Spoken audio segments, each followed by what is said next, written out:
మత్తు వదలరా 2019లో కీరవాణి కుమారుడు శ్రీసింహ హీరోగా వచ్చిన ఈ చిత్రం మంచి విజయం సాధించింది. ఈ మూవీకి సీక్వెల్గా వచ్చిన మత్తు వదలరా 2 తాజాగా ప్రేక్షకుల ముందుకు వచ్చింది గత వారం. తొలి షో నుంచి ఈ సినిమాకు పాజిటివ్ రెస్పాన్స్ వచ్చింది. శ్రీసింహ సత్య కామెడీ ఆడియన్స్కు బాగా కనెక్ట్ అయింది. అలాగే డైరెక్టర్ రితేష్ రాణా టేకింగ్ కూడా అద్భుతంగా ఉందంటున్నారు. ఈ చిత్రం బాక్సాఫీస్ దగ్గర 2 రోజులు మంచి వసూళ్లు సాధించింది. మరి 3వ రోజు వసూళ్ల గురించి అనలిస్టుల రిపోర్ట్ ప్రకారం చూద్దాం. మత్తు వదలరా 2 సీక్వెల్ హైప్తో వచ్చి ఆడియన్స్ నుంచి మంచి రెస్పాన్స్ సొంతం చేసుకుంది. రితేష్ రాణా డైరెక్షన్, శ్రీసింహ సత్య యాక్టింగ్కు మంచి మార్కులు పడ్డాయి.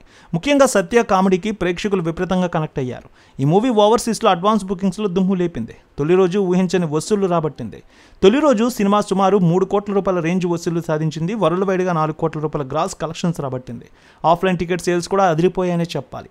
తొలి రోజు మంచి టాక్ సంపాదించుకున్న ఈ మూవీ ఓవర్సీస్లో మంచి ర్యాంక్తో ముందుకు సాగింది. ఇక నైజాంలో కూడా మంచి కలెక్షన్స్ తీసుకువచ్చింది. చిన్న సినిమా అయినా ప్రపంచవ్యాప్తంగా ఈ రేంజ్ వసూళ్లు సాధించడం గొప్ప విషయమని సినీ విశ్లేషకులు కూడా అన్నారు. ప్రస్తుతం థియేటర్ల దగ్గర పెద్ద చిత్రాలు లేకపోవడం, మూవీకి చాలా పాజిటివ్ టాక్ రావడంతో వసూళ్లు ఇంకా పెరిగే అవకాశాలే కనిపిస్తున్నాయి. వరుసగా 3 రోజులు సెలవు రావడం కూడా ఈ సినిమాకు బాగా కలిసి వచ్చింది. 2వ రోజు కూడా వసూళ్లు అద్భుతంగా వచ్చాయి. దాదాపు ఆక్యుపెన్సీ 52% కనిపించింది. 2వ రోజు 3 కోట్ల రూపాయల మధ్య కలెక్షన్స్ తీసుకువచ్చింది. వీకెండ్ సండే కావడంతో మరింత కలెక్షన్స్ పెరిగాయి.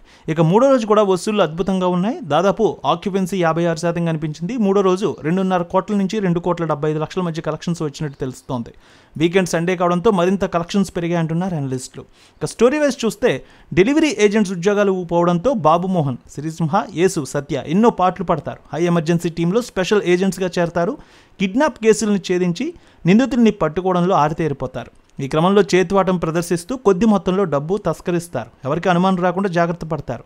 ఇలా కొంచెం సంపాదన ఎంతకాలం కొడితే కుంభస్థలం కొట్టాలని ఓ నిర్ణయానికి వస్తారు. ఆ సందర్భంలోనే ఓ కిడ్నాప్ కేసు వస్తుంది. 2 కోట్ల లావాదేవీతో ముడిపడిన కేసు అది. ఆ కేసును ఛేదించి దాంతో సంబంధం ఉన్న 2 కోట్లు సొంతం చేసుకోవాలనుకుంటారు. అయితే అనూహ్యంగా కిడ్నాప్కు గురైన యువతి వీళ్ళ కారులోనే శవమై కనిపిస్తుంది. వీళ్ళే కిడ్నాప్ చేశారనే రుజువుతో ఒక వీడియో కూడా బయటకు వస్తుంది.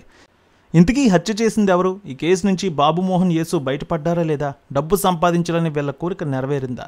ఈ అంశాలతో సినిమాని అద్భుతంగా తీసుకువెళ్లారు. మొత్తానికి మరో 10 రోజుల వరకు ఈ సినిమాకి డోకా లేదంటున్నారు అనలిస్టులు. అంత పాజిటివ్ టాక్తో వెళ్తోంది ఈ సినిమా. రేణుక ఎల్లమ్మ తల్లి ఆశీస్సులతో ఫోన్ ద్వారా జ్యోతిష్యం చెప్పబడును. గురూజీ శ్రీనివాసరాజు జ్యోతిష్యంలో అపారమైన అనుభవం ఉన్న గురువు గారు. మీకు ఏ సమస్య ఉన్నా పరిష్కారం చూపుతారు. ప్రేమ, పెళ్లి, విదేశీయానం, ఆరోగ్య సమస్యలు, ఆర్థిక ఇబ్బందులు, వాస్తు, దాంపత్య సమస్యలు, కుటుంబ కలహాలు, వ్యాపార సమస్యలు, ఇలా అన్నింటికీ పరిష్కారం చూపబడును.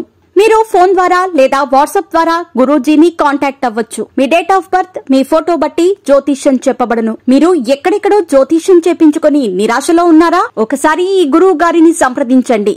మీ సమస్యకు పరిష్కారం పొందండి. Cell number 7098885511